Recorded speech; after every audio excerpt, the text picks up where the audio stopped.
Hello viewers, I welcome you to the channel E-English Palace. In this video, we are going to read Daffodils, a poem which is written by William Wordsworth. Before starting this poem, I must say, do subscribe the channel, click the bell icon for more updates. Let's start the poem Daffodils. First of all, we need to know about the poet. The poet is William Wordsworth. William Wordsworth जड़े major poet थिले इरांजी साहित्य इतिहास रे से इंग्लैंडर poet लरेट भाव नियुक्त थिले poetry definition दवाई जाई से कही पोएट्री हेउची spontaneous overflow of powerful feelings spontaneous कहले स्वतःस्फूर्त भाव में ओवरफ्लो हेउथिबा से पावरफुल फीलिंग्स ताल से फीलिंग्स आसे क्योंठू ना ट्रांक्विलिटी रू ट्रांक्विलिटी कहले पीसफुल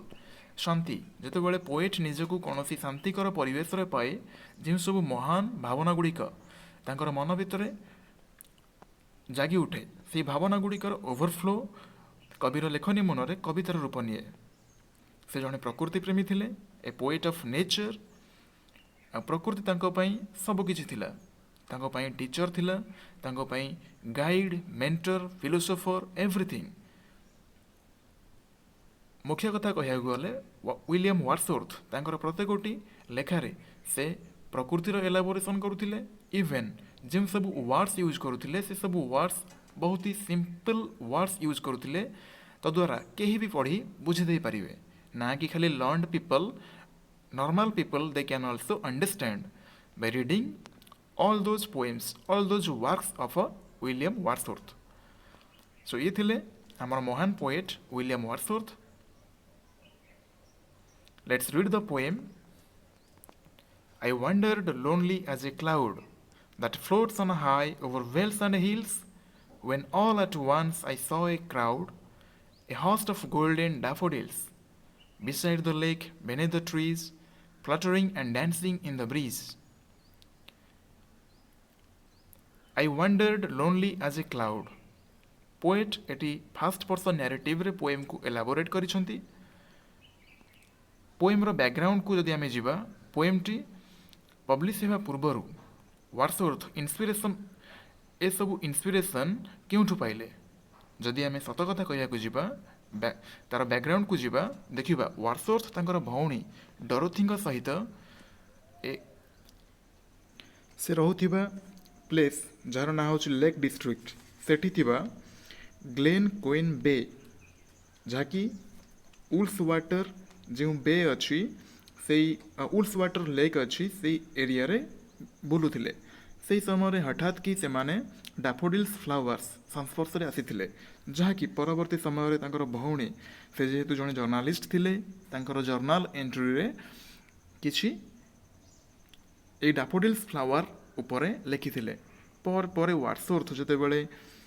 से जर्नाल एंट्री संबंध में जानवा को पाइले ताकू पढ़िले से भी इंस्पायर हेले आउ मने पके ए डैफोडिल्स पोएम को लिखि पारथिले ताले ये थिला डैफोडिल्स पोएम रो बैकग्राउंड जहा कि पोएम टी पब्लिश हेतिला 1807 रे फॉर द फर्स्ट टाइम तो ये थिला तार बैकग्राउंड तबे पढ़िया पई जिबा डैफोडिल्स पोएम को वार्डसवर्थ केते सुंदर भाबर लिखिचंती I wandered lonely as a cloud से कहते वांडर्ड मीन्स एमलेसली मूव कौन सी गोटे स्थान को बिना किसी उद्देश्य घूरवा ताले वार्डसवर्थ से जो ग्लेनक्वेन बे थिला से जो लेक उल्स वाटर लेक थिला तार कूल से घूरी बुलुथिले एकुटिया घूरी बुलुथिले आज ए क्लाउड क्या सदृश ना क्लाउड सदृश आम जाचे आकाश रे मेघमाल बादल सब भासी बुले जमिति एकाकी जमती से बादल सब भासी बुलुची एठी पोएट मध्य एकाकी घूरी बुलुंट से लेक कूल निजर एकाकित्व को से कंपेयर क्या ना क्लाउड सहित that floats on high over vales and hills ताल से बादल सब कौटी पोएट आमर देखि पारुछंती ना से बादल सब भासी बुलुंट over vales and hills vales कहले भैली बा उपत्यका हिल्स होची पहाड़ से उपत्यका बा पहाड़ गुड़िकर उपरे भासी बुलुथिबा बादल सदृश पोएट ए लेक कूल एकाकी घूरी बुलुंट से कथा को से एठी हमर कहउछंती पोएट कि जेमती बादल सब ऊपर घूरी बुलुथिले से भली भाबरे पोएट निजे ଏଇ ଲେକ୍ର କୂଳରେ ଘୁରି ବୁଲୁଥିଲେ। ତ ଏଠି simile a kind of comparison is made between the poet and the cloud. So it is figuratively a simile. When all at once I saw a crowd, a host of golden daffodils. ପୁଣି କହୁଛନ୍ତି ସେ ସବୁ crowd and host of ଦୁଇଟି collective ନାଉନ୍ର use ହେଇଛି ଯେତେବେଳେ ସେ ଏକାକି ଘୁରି ବୁଲୁଥିଲେ ହଠାତ୍ କି at once ହଠାତ୍ କି ସେ ଦେଖିବାକୁ ପାଇଲେ ବହୁତ ଗୁଡ଼ିଏ crowd. Generally crowd is a collective noun used to refer people. ତାମାନେ ମଣିଷମାନଙ୍କୁ ଯେତେବେଳେ ଏକାଠି ଥାନ୍ତି କୌଣସି ଗ୍ରୁପ୍ ଅଫ୍ ପିପଲ୍ ସେମାନଙ୍କ ପାଇଁ ୟୁଜ୍ ହେଇଥାଏ କ୍ରାଉଡ୍ ଆଜ୍ ଏ କଲେକ୍ଟିଭ୍ ନାଉନ୍। ଆଉ ଏ ହଷ୍ଟ ଅଫ୍ କହିଲେ ଇଏ ବି ଗୋଟେ କଲେକ୍ଟିଭ୍ ନାଉନ୍ ଯାହାକି ସେଇ ଗୋଟେ ଗ୍ରୁପ୍କୁ ବୁଝାଏ, ପର୍ଟିକୁଲାରଲି ମଣିଷ ନୁହେଁ angels, a host of angels. ତାହେଲେ ଏଠି ଡାଫୋଡିଲ୍ସ ଫ୍ଲାୱାର ଗୁଡ଼ିକ ଯେହେତୁ golden in colour, yellow in colour, figuratively ଏଠି ଗୋଲ୍ଡେନ୍ କୁହାଯାଉଛି। ତ ଦୁଇଟି କଲେକ୍ଟିଭ୍ ନାଉନ୍ ୟୁଜ୍ କରାଯାଉଛି ଏଠି ସେଇ ଡାଫୋଡିଲ୍ ଫ୍ଲାୱାର୍ସର ରେଫରେନ୍ସରେ। ତାହେଲେ ପୋଏଟ୍ ଯେତେବେଳେ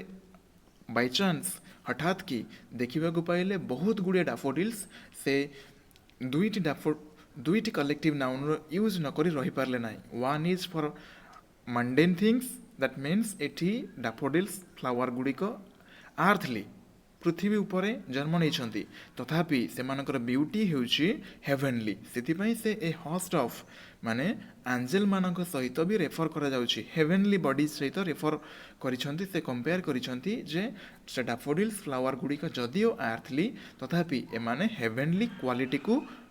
ବହନ କରୁଛନ୍ତି। ସେମାନେ ଦେଖିବା ପାଇଁ ଖୁବ୍ ସୁନ୍ଦର, ୟେଲୋ ଇନ୍ କଲର୍।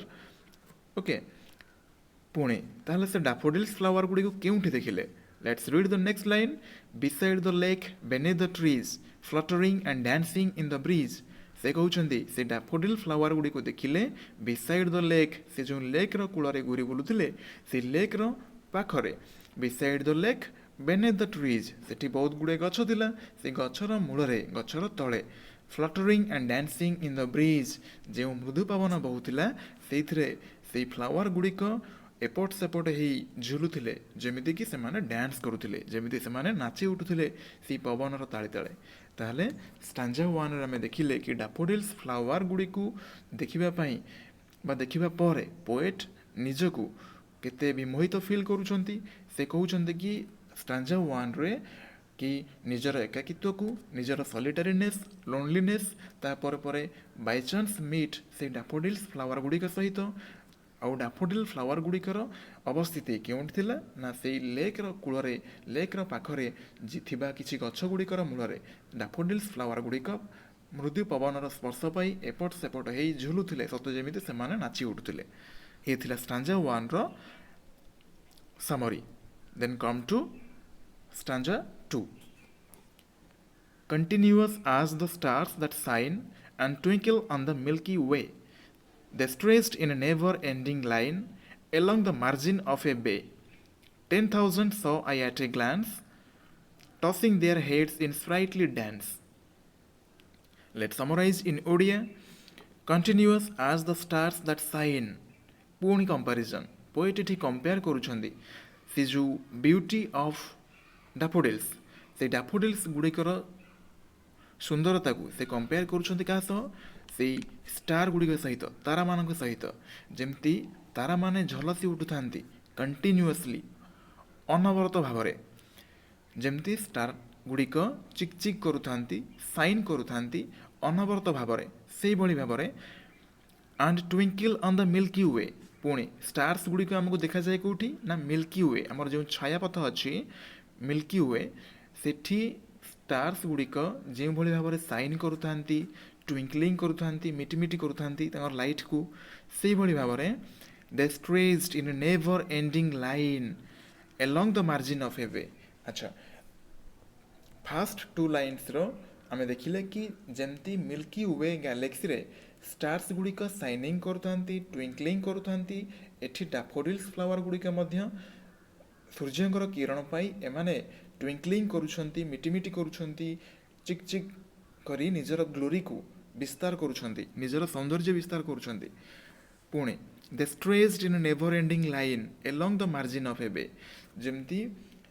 ଏମାନେ ସେଇ ବେର ସେ ଯେଉଁ ଲେକ୍ ଅଛି ବା ସେଇ ବେର କୂଳରେ ତୀରରେ ମାର୍ଜିନ୍ କହିଲେ ତୀର ବା କୂଳ ବା ଧାରରେ ଏମାନେ ନେଭର ଏଣ୍ଡିଂ ଲାଇନ୍ ଅସୀମ ଭାବରେ ବିସ୍ତୃତ ହୋଇ ଅଛନ୍ତି ଏଲଙ୍ଗ ଦ ମାର୍ଜିନ୍ ଅଫ୍ ଏ ବେ ସେଇ ବେର କୂଳରେ ସେଇ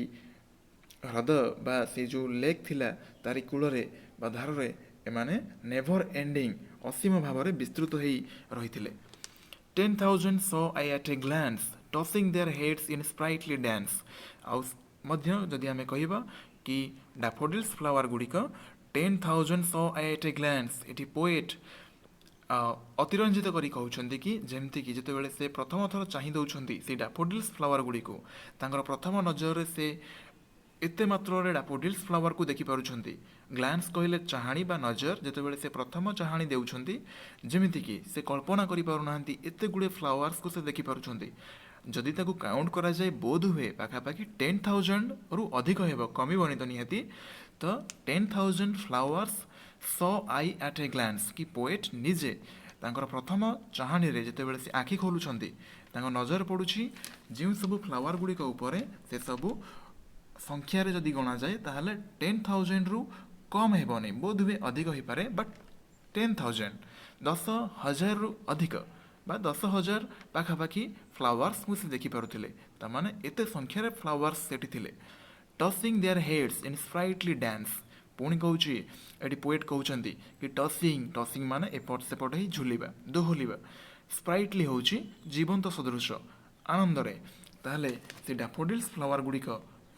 ଏପଟ ସେପଟ ହେଇ ତାଙ୍କର ଯେଉଁ ଅଗ୍ରଭାଗ ଅଛି ଯାହାକୁ ଆମେ ଏଠି ପୋଏଟ୍ ମୁଣ୍ଡ ସଦୃଶ ତୁଳନା କରିଛନ୍ତି କି ପବନର ସ୍ପର୍ଶ ପାଇ ସେମାନେ ନାଚି ଉଠୁଛନ୍ତି ଜୀବନ୍ତ ମୃତ୍ୟୁବନ୍ତ ପ୍ରତୀକ ସଦୃଶ ସେମାନେ ଏପଟ ସେପଟ ହେଇ ନାଚି ଉଠୁଛନ୍ତି ଯେତେବେଳେ ପୋଏଟ୍ ତାଙ୍କର ପ୍ରଥମ ନଜରରେ ସେ ଡାଫୋଡିଲ୍ସ ଫ୍ଲାୱାର ଗୁଡ଼ିକୁ ଦେଖୁଛନ୍ତି ଆଉ ସେମାନଙ୍କର ଅବସ୍ଥା ଯେମିତିକି movement from one side to another side is not simply the movement but in the eyes of the poet it is the movement that is similar to dance ତାହେଲେ ଏଠି ପୋଏଟ୍ କହୁଛନ୍ତି କି ଡାଫୋଡିଲ୍ସ ଫ୍ଲାୱାର ଗୁଡ଼ିକ ନା କି ଝୁଲୁଛନ୍ତି ସେମାନେ ଡ୍ୟାନ୍ସ କରୁଛନ୍ତି ଅତି ଆନନ୍ଦରେ ଜୀବନ୍ତ ସଦୃଶ ଷ୍ଟାଞ୍ଜା 2ରେ ଆମେ ଦେଖିଲେ କି ଏଠି ପୋଏଟ୍ ଆମର ଡାଫୋଡିଲ୍ସ ଫ୍ଲାୱାର ଗୁଡ଼ିକୁ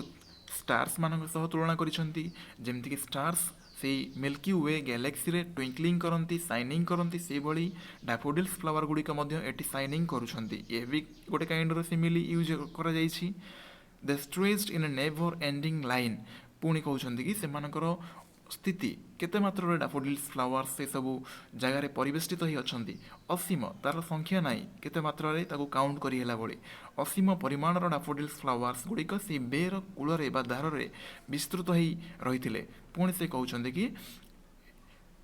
ଯେତେବେଳେ ସେ ତାଙ୍କର ପ୍ରଥମ ନଜର ପକାଉଛନ୍ତି ସେ ଡାଫୋଡିଲ୍ସ ଗୁଡ଼ିକ ଉପରେ ପାଖାପାଖି 10,000 ଫ୍ଲାୱାର୍ସକୁ ସେ ଦେଖିପାରୁଥିଲେ ଆଉ ସେମାନେ ଯେମିତି ଜୀବନ୍ତ ମୂର୍ତ୍ତି ସଦୃଶ ଏପଟ ସେପଟ ହେଇ ଡ୍ୟାନ୍ସ କରୁଥିଲେ ସେମାନେ ସେମାନଙ୍କର ଷ୍ଟେମ୍ ଗୁଡ଼ିକ ଏପଟ ସେପଟ ହେଇ ଯେମିତି ଝୁଲି ଉଠୁଥିଲେ ସେମାନେ ନାଚି ଉଠୁଥିଲେ ପବନର ସ୍ପର୍ଶ ପାଇ ସେଇ ମୃଦୁ ପବନର ସ୍ପର୍ଶ ପାଇ ଏପଟ ସେପଟ ହେଇ ନାଚି ଉଠୁଥିଲେ come to the third stanza The waves beside them danced, but they outdid the sparkling waves in glee. A poet couldn't but be gay in such a jocund company. I gazed and gazed, but little thought what wealth the show to me had brought. ଏଠି poet କହୁଛନ୍ତି କି ଦ waves ବିସାଇଡ୍ them ଡ୍ୟାନ୍ସଡ୍ ଆଚ୍ଛା ସେଠି lake ଥିଲା ଲେକ୍ରେ obviously waves ଆସେ ସେ waves ବି dance କରୁଥିଲା ଯେତେବେଳେ ୱେଭ୍ସ ଆସୁଛି ଭାରି ପୁଣି ଫେରି ଯାଉଛି ତ ତାର ମୋମେଣ୍ଟକୁ ଯଦି ଆମେ ଜଜ୍ କରିବା ଓଭିୟସଲି ଇଏ ବି ୱେଭ୍ସ ଗୁଡ଼ିକ ମଧ୍ୟ ଡ୍ୟାନ୍ସ କଲା ଭଳି ପ୍ରତୀତ ହେଉଥିଲେ but they outdid the sparkling waves in glee ଯଦିଓ ୱେଭ୍ସ ଗୁଡ଼ିକ ମଧ୍ୟ ଚିକ୍ ଚିକ୍ କରୁଥିଲେ ଚମକ ଦେଉଥିଲେ ସେଇଭଳି ଭାବରେ ଏଠି ଡାଫୋଡିଲ୍ସ ଫ୍ଲାୱାର ଗୁଡ଼ିକର ଚମକ ସେଇ ୱେଭ୍ସର ଚମକ ଠାରୁ ମଧ୍ୟ ବଳି ପଡ଼ୁଥିଲା ଅତିକ୍ରମ କରିଯାଉଥିଲା ତାର ସୌନ୍ଦର୍ଯ୍ୟକୁ ସେଇ ୱେଭ୍ସ ଗୁଡ଼ିକର ସୌନ୍ଦର୍ଯ୍ୟକୁ ଡାଫୋଡିଲ୍ସ ଫ୍ଲାୱାର ଗୁଡ଼ିକର ସୌନ୍ଦର୍ଯ୍ୟ ଟପି ଯାଉଥିଲା ଅତିକ୍ରମ କରିଯାଉଥିଲା ସେଇ ଅତି ଖୁସିରେ ବା ଆନନ୍ଦରେ ଯଦି ଆମେ ତାକୁ ବର୍ଣ୍ଣନା କରିବା ପାଇଁ ଯାଉଛେ ସେଇ ଡାଫୋଡିଲ୍ସ ଫ୍ଲାୱାର ଗୁଡ଼ିକର ଚମକ ଅତି ବଢ଼ିଆ ସେ ଅତି ଆନନ୍ଦରେ ଯଦି ଆମେ ଦେଖୁଛେ ସେମାନେ ଅତିକ୍ରମ କରିଯାଉଥିଲେ ସେଇ ୱେଭ୍ସ ଗୁଡ଼ିକର ଡ୍ୟାନ୍ସ ସେ ୱେଭ୍ସ ଗୁଡ଼ିକର ମୋମେଣ୍ଟକୁ ଯଦି ଆମେ କମ୍ପେୟାର କରୁଛେ ୱେଭ୍ସ ଗୁଡ଼ିକର ମୋମେଣ୍ଟ ଆଉ ଡାଫୋଡିଲ୍ସ ଫ୍ଲାୱାରର ଦୋଳନୀୟ ଗତି ଡାଫୋଡିଲ୍ସ ଫ୍ଲାୱାରର ଏପଟ ସେପଟ ଯେଉଁ ମୋମେଣ୍ଟ ରହିଲା ଏଠି ଡାଫୋଡିଲ୍ ଫ୍ଲାୱାର୍ସ ନିଜର ସୌନ୍ଦର୍ଯ୍ୟକୁ ଅଗ୍ରାଧିକାର ଦେଇ ଆଗକୁ ବଢ଼ି ଯାଉଥିଲେ ନା କି ସେ ୱେଭ୍ସ ଗୁଡ଼ିକ ଯେତେ ସୁନ୍ଦର ଦେଖାଗଲେ ବି ଡାଫୋଡିଲ୍ସ ଗୁଡ଼ିକର ତୁଳନାରେ ସେମାନଙ୍କର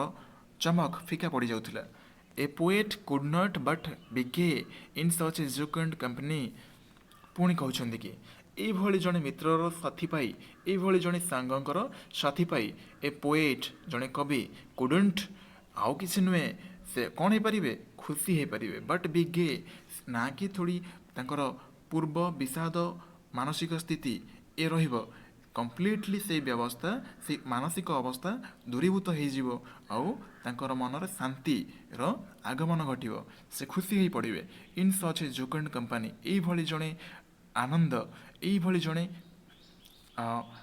ଆନନ୍ଦମୟ ବନ୍ଧୁର ସାଥୀ ପାଇ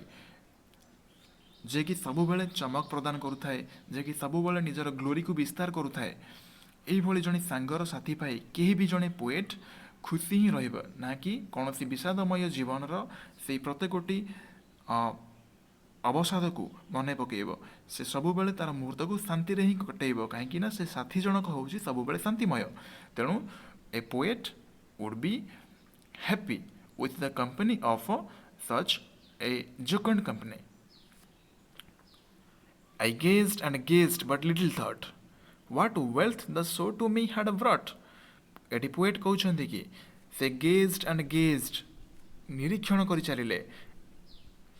ଗେଜ୍ ମାନେ ନିରେଖିବା କନଷ୍ଟାଣ୍ଟଲି ଚାହିଁ ରହିବା ଆଉ ଗେଜ୍ଡ ଆଣ୍ଡ ଗେଜ୍ଡ ଦୁଇଥର ୟୁଜ୍ ହେଇଛି ତାର ମାନେ ହେଉଛି ପୋଏଟ୍ କନଷ୍ଟାଣ୍ଟଲି ଚାହିଁ ରହୁଛନ୍ତି ବାରମ୍ବାର ସେ ଆଖି ତାଙ୍କର ଲାଖି ରହୁଛି ସେଇ ଡାଫୋଡିଲ୍ସ ଫ୍ଲାୱାର ଗୁଡ଼ିକ ଉପରେ ବଟ୍ ଲିଟିଲ୍ ଥଟ୍ ସେ ଗୋଟିଏ କଥା ଭାବୁଛନ୍ତି what wealth the show to me had brought ତାହେଲେ ଇଏ କେଉଁ ଭଳିଆ ସମ୍ପତ୍ତି ଯାହାକି ମୁଁ ଏବେ ପ୍ରାପ୍ତ କରିପାରୁଛି ଯାହାକି ମୋତେ ଭେଟ ସଦୃଶ ମିଳିଛି ତେବେ ଏଠି ଏ ଯେଉଁ